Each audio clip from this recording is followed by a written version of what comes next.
often given. Maybe the easiest one to think about is the golf course development without the golf course. So just a quick example of what conservation design could look like. Let's say this was the original plan of development for an area with some smaller lots, maybe 1 acre, 5 acre, maybe 2 acre lots throughout here. Conservation design might look something like this. Same number of homes in this area, but smaller lots. Gives you the ability to stay away from stream corridors, to stay away from wetlands.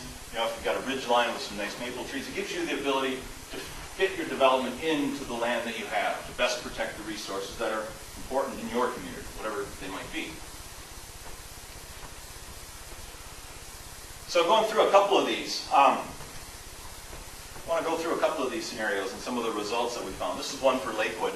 Now, we didn't develop plans of development for any particular area. We took land in these communities, pretended we could do whatever we wanted with it, but we based it on the existing zoning, and then also developed another scenario based on conservation design principles. So we had 2 scenarios for each of these pieces of land. We also then took that information and sort of amped it up to the expected population levels 50 years out. So we took 50-year population projections for these areas and said, okay, we're going to have this many houses in 50 years. What would the overall effect be if, A, we follow the existing zoning, or B, we follow some sort of a conservation design criteria?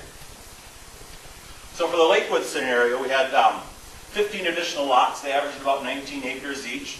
And Tim, we actually did do a PRD scenario too. I just deleted it out here for sanity's sake at this point.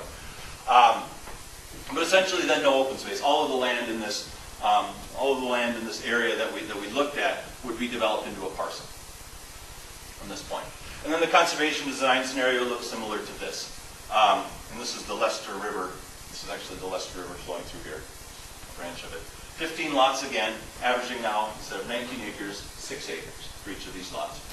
Greater than 50% open space. And then again, we structured these lots to avoid wetlands in various areas, some forested resources, and some stream corridors in this situation. Some of the results, even though conservation design, and this is one that I think is kind of interesting, the conservation design had the greatest percent impervious on each lot. So each lot, the percent of each lot was, you guys know what I'm saying? The percent impervious on each lot was higher than in the zoning scenario. But that was because each lot was smaller. It wasn't because there was more impervious on each lot. When you actually look at it, the amount of impervious per lot was less on the conservation design. A little over 0.2 acres versus a little over 0.4 acres.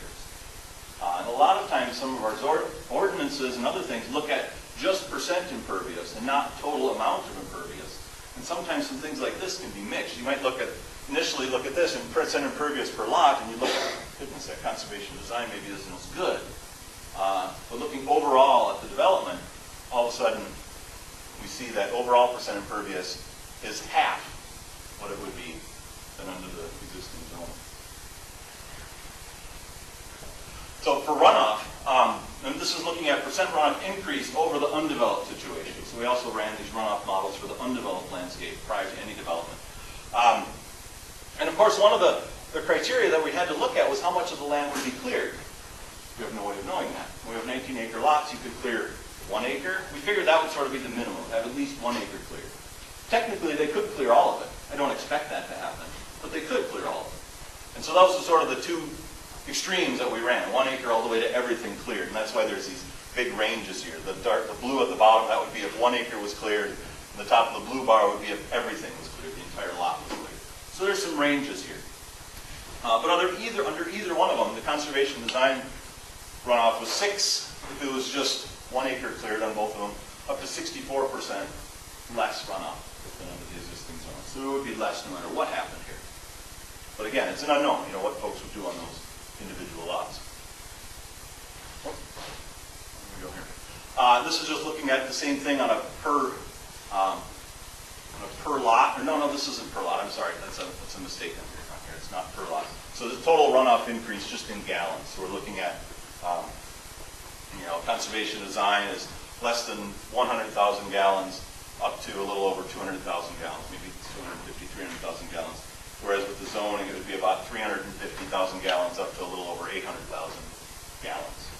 These are annual runoff figures based on our typical time.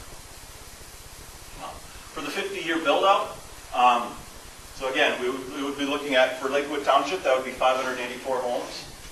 That's the expectation, the estimated expectation, 50 years out, 584 more homes in Lakewood Township. If you look at amount of impervious surfaces, 42% less for the conservation design scenario.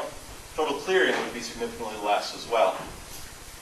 13% less forest clearing than zoning, if we just assume that 1 acre cleared per lot.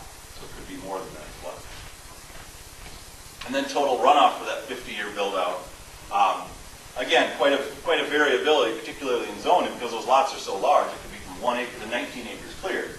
It's going to be somewhere in the middle, probably closer to the 1 acre in all likelihood.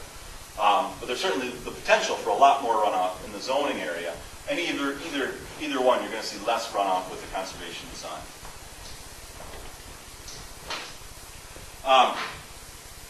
Two Harbors, we did a similar project. Of course, these were smaller lot size. We weren't looking at 19-acre lots in the city of Two Harbors. So we started with lot sizes of 11,600 square feet. 51 lots in this area that we looked at. Does anybody figure out where this is? All right, I won't tell you. Actually, it's just up oh shoot, 1 second. I should know my Two Harbors geography better. The road that cuts up past Super One and 26, yeah, past Pomida. So just up past that area a little bit. There's that stormwater pond right up there. You guys know where that is, yeah. So we took this area for our example to work this out. 51 lots, 11,600 square feet. This was a conservation design example. So going down from 11,600 square feet down to 7,000 square feet. So we went down to, it was less than half, or more than half the size of the original lot size that we started with, including some multifamily units here as well. But again, we're able to leave some of that area undeveloped as open space in this area. And I just sort of skipped right to the chase here a little bit, looking at percent runoff increase. And again, for these, the lots were small enough